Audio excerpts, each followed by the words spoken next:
You're listening to Radio Kidnappers, the voice of Hawke's Bay. This is a programme called The Wonderful World of Wardini Books. And you're looking marvellous today. Yes, thank you. Well, you always look marvellous, but you're looking more marvellous. Today I've made an effort, because I have things to do after this. You look like a rock star. Well, good. It's kind of the intention. Yes. Anyway, we have Lewin from Wardini Books in Havelock North. You also have a store in Napier, the only place to go in Hawke's Bay for good books. Oh, there are other places, other booksellers have to eat too. Yeah, but we would prefer you to shop with us, obviously. And 3 more fabulous books to look at today. And the first one is called The Psychology of Stupidity. I love the title. It's great, isn't it? Explained by some of the world's smartest people is the subtitle, edited by Jean-François Marmion.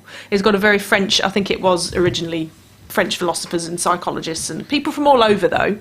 So this is what I was thinking about this morning. I've read such a lot of it and I've enjoyed it and I've really understood it, and now I'm so stupid I've forgotten half of it, so there could be a chapter about me.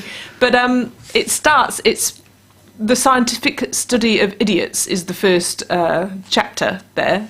They're like little essays, all by different philosophers and things like this. Is it possible to make a scientific study of idiots? It's a provocative question. We know of asinine studies, for example, farting as a defence against unspeakable dread. And studies on pointless jobs that have no social value and bring little personal satisfaction. But studies on idiots themselves, what would that even look like? And what is an idiot? We're all idiotic sometimes, aren't we? And I think that's the whole point of the book, is that nobody's immune to idiocy. No, of course not. So there are a taxonomy of morons, a theory of assholes, and that's a bit like, sometimes people aren't just being stupid or ignorant, they just are a complete twonk. Asshole, that's right. Yeah, exactly. To be human is to be easily fooled, and I've read a bit about that before as well. And then there's an interesting one called Stupidity and Post-Truth.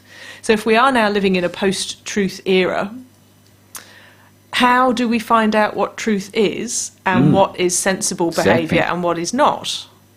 People have all sorts of ideas on things, don't they? Does it explain that in there? Kind of, but the thing is you can't fix it. No, you can't. So that's the problem of it. There's a language of stupidity. Emotions don't always make us stupid. So there are people in here who the Thinking Fast and Slow guy, Daniel Kahneman. He's quite a famous one. But yeah. Will we identify with the book or say, geez, I know people just like that? It's a little bit pointy-headed. Yes, I think you will think, oh yeah, I know that person. But most people have redeeming qualities as well, don't they? Yes, they do. Yeah, so we can forgive people some personality traits if others of their personality traits are more positive.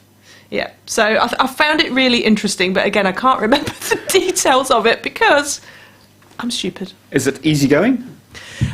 You have to think about it, but I think it's told with quite a lot of drollery as well. They're quite good. They're all good communicators and good writers, so there are some quite big concepts there that are presented.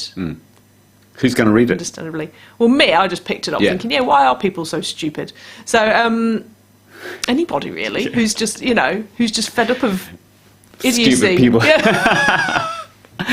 And our next one is called Missing Persons. Oh, this has been fascinating. Steve Braunius. Oh, yes, he used to write for the Sunday Star, didn't he? He's written for all sorts, and he is the most wonderful writer. And if we were talking about empathy, in the Psychology of Stupidity and how everyone's got redeeming qualities, Steve Braunius can find a redeeming quality in the most heinous of people, which I think is a hell of a skill and just shows his huge heart, actually, and his empathy for people.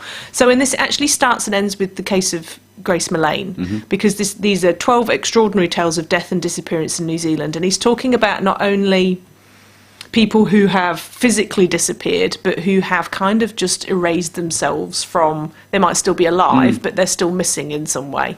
So it does talk about Grace Millane. He goes into some detail, but he's not doing all the gory, salacious bits because he doesn't need to, and it's not what it's about. So he's definitely putting the people at the heart of it, not the gory details. There's a lot on Mark Lundy in there, and he has some interesting theories about Mark Lundy, because as he says in here, most New Zealanders go, well, he's guilty, isn't he? He's been tried several times and retried and had appeals, and he's still guilty. But Steve, following the evidence, brings up all sorts of little things. And he's not saying whether Mark Lundy is guilty or innocent, because who would know apart from Mark Lundy? Of course. But, there's always another side. What about this? What about this? So is it a book on Steve's opinion on these different cases? He is an investigative journalist, so there will be he does talk briefly in the chapters about how he feels about people. I met this guy and I liked him. He talks about Kim.com. I liked him. He wasn't a bad guy. Yeah. But then he talks about his narcissism and his just grandiose ideas and his personality disorders. But he said, as a guy just to sit down and have a chat with about end of times, end of days and apocalyptic things, and how he's building a bunker on the South Island. What an interesting guy, quite a nice guy. Yeah. So I found that really interesting. There's some absolutely heart-breaking ones as well. There's a young man called Soksai Chansey. I don't know if you remember him going missing. And he's found dead.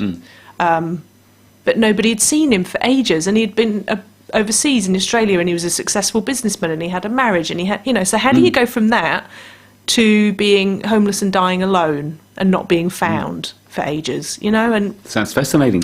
it's absolutely fascinating, and it's one of those books that I'd go back and read again. And I think the massive strength of it is the empathy. So it's not just, it's so easy to read something in the newspaper and go, oh, drug addict, or oh, this, and just dismiss people like that. Steve Bronius never does that. Is that a macabre read?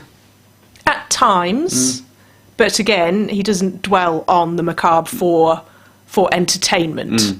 He's just kind of, here's the veil between what happens, and you pull back the veil and this goes on as well, know. And fortunately, most of us don't have to deal with that. Yeah. A page turner? Brilliant.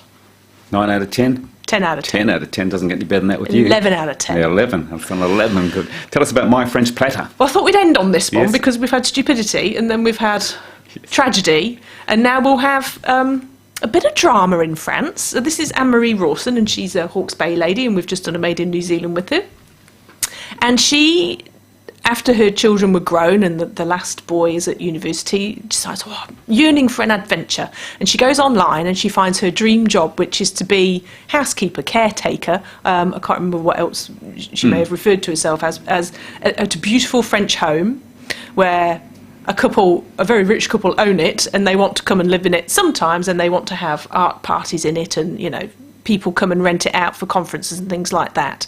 And so they're going to go off and do this, and they've seen all the glorious photos online, and then Anne-Marie and her husband Steve get there, and it's very beautiful in the twilight, and they get up the next morning and they go and have a look around the house, and it's a bomb site. Yeah, it's like a movie. And it is like a movie, and it reads like a movie because she's so descriptive, and she's so emotive as well, Anne-Marie. So her writing, I think, the beautiful thing about it is that you walk into the building with her and you see the kitchen that she's supposed to cook beautiful meals in, and it's absolutely filthy and quite broken, and you just feel her heart sink and all her dreams start to crack imagine, can't and you? fall around her ears.